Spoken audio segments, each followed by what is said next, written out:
जय माता दी दोस्तों। नवरात्रि कलश विसर्जन पीरियड में कैसे करें, विसर्जन की सही विधि क्या है। नवरात्रि के 9 दिन जो व्रत करते हैं उनका पारण कब और कैसे करना चाहिए। कलश पे रखे नारियल, चुनरी, अक्षत और कलश में हल्दी और सिक्के का हमें क्या करना चाहिए। आपके सारे सवालों का जवाब इस वीडियो में मिलने वाला है, तो वीडियो को आप लोग लास्ट तक जरूर देखिएगा। वीडियो थोड़ी सी भी अच्छी लगी तो लाइक और चैनल को सब्सक्राइब आप लोग ज़रूर कीजिएगा, क्योंकि आपकी लाइक मुझे बहुत ही ज़्यादा मोटिवेट करती है।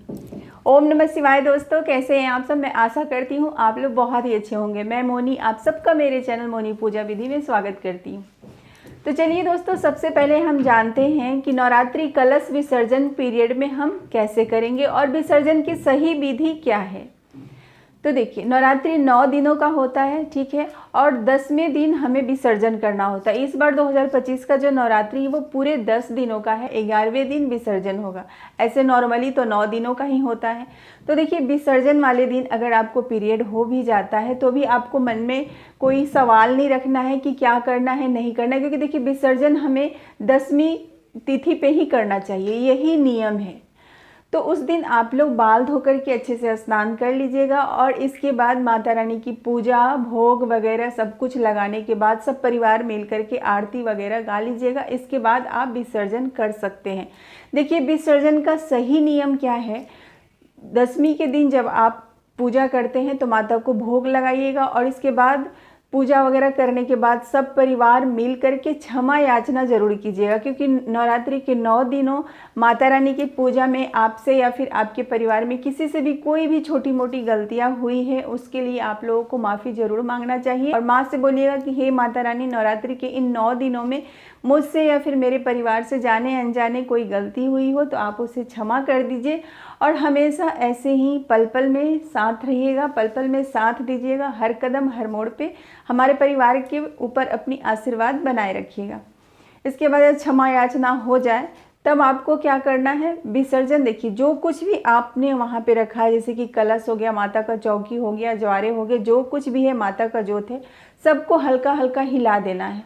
आप अपने पति को बोलिएगा या फिर आपके बेटे, घर के जेंट्स अगर विसर्जन करते हैं तो काफ़ी ही शुभ होता है।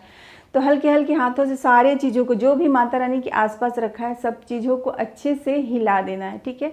तो इस तरीके से विसर्जन होता है। दूसरा सवाल, नवरात्रि व्रत का पारण कब और कैसे करना चाहिए।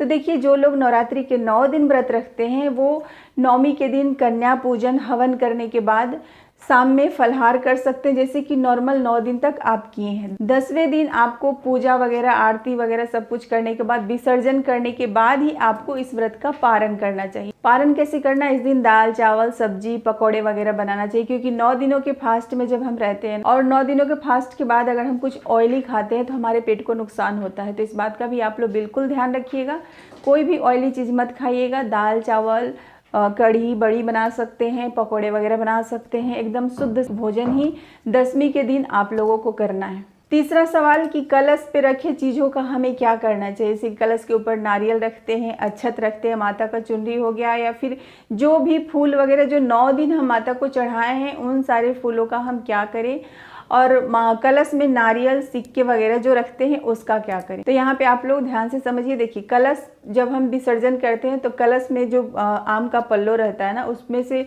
जल रहता है, कलश में शांति जल, उस जल का छिड़काव अपने घर के सदस्य पे, पूरे घर में, मुख्य दरवाजे पे मतलब सब जगह उस जल का छिड़काव करना चाहिए। माता रानी का आशीर्वाद होता है। तो जल का छिड़काव करने के बाद अगर कलश में जल बच जाता है तो उस जल को आप लोग तुलसी में या फिर किसी भी प्लांट में डाल दीजिए, उस जल पे पैर नहीं लगना चाहिए।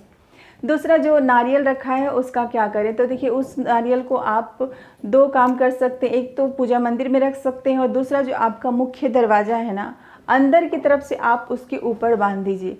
पूरे साल आपके घर परिवार के ऊपर माता की कृपा बनी रहेगी। तो आप दोनों में से कोई भी एक उपाय कर सकते हैं। बहुत लोग कलश के ऊपर अक्षत भी रखते हैं। तो उस अक्षत को आप अपने जो आपका किचन में चावल का भंडार है, जहाँ पे आप मतलब चावल रखते हैं, उसमें उसको डाल दीजिए। आपका भंडार भरा रहेगा, माता की कृपा सदैव बनी रहेगी। माता की जो चुनरी है वो तो आप माता को चढ़ा के ही पूजा मंदिर में रख दीजिएगा।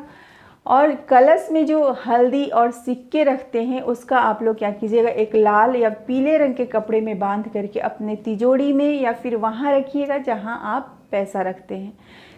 ये पूरे साल रहना चाहिए। अगले साल नवरात्रि में फिर इसको हटा करके जो कलश में रखा है वो वहाँ रखना है, तो वो रख दीजिएगा।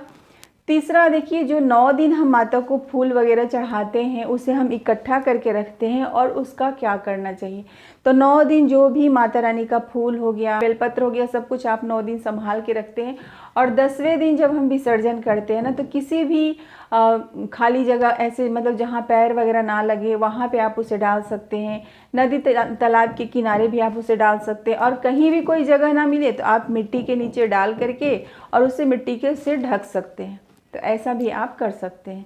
चौथा सवाल, जो माता का अखंड जोत जल रहा है, अगर उस जोत में तेल बच जाए तो उस तेल का हम क्या करें। तो देखिए, वो जो माता रानी का जोत है उसे आप जलते रहने दीजिएगा, उसे खुद से ही शांत होना है। इसके बाद अगर वो तेल बच जाता है ना, तो उसे आप किसी अच्छे से डब्बे में भर करके रख दीजिए। वो माता रानी का आशीर्वाद है। जब भी बच्चों को सर्दी खांसी हो तो आप चेस्ट में उसे लगा सकते हैं, पैर में नहीं लगाना चाहिए वो तेल, तो आप उसे संभाल करके किसी डब्बे में रख सकते हैं। कुल मिलाकर के जो भी माता के चौकी पे हम रखते हैं वो माँ का आशीर्वाद ही है। उन चीज़ों को आप संभाल करके रखिए। जो माता को हम सुहाग की चीज़ें चढ़ाते हैं वो तो हमें खुद ही इस्तेमाल करना है। जो सिंदूर है उसे आप सिंदूर किया में भर करके रखिए और हमेशा लगाइए। जो चूड़ी वगैरह है उसे आप खुद ही इस्तेमाल कीजिए। अगर आपके घर में कोई कुंवारी आपकी बेटी हैं तो एक एक चूड़ी आप उनको भी पहना दीजिए। ये माता रानी का आशीर्वाद है। और जो देखिए अष्टमी का व्रत रखते हैं वो नवमी के दिन पारण कर सकते हैं। तो मैं अपने तरफ से पूरी कोशिश की हूँ इस वीडियो में आप लोगों के सारे सवालों का जवाब देने के लिए। उम्मीद करती हूँ इस वीडियो से आप लोगों को काफ़ी लाभ मिले। वीडियो कैसी लगी कमेंट करके ज़रूर बताएं। वीडियो से जुड़ी कोई भी सवाल है तो आप ज़रूर से ज़रूर पूछें। तब तक अपना ख्याल रखें, हंसते रहें, मुस्कुराते रहें। माता रानी हम सबका ख्याल रखें। जय माता दी।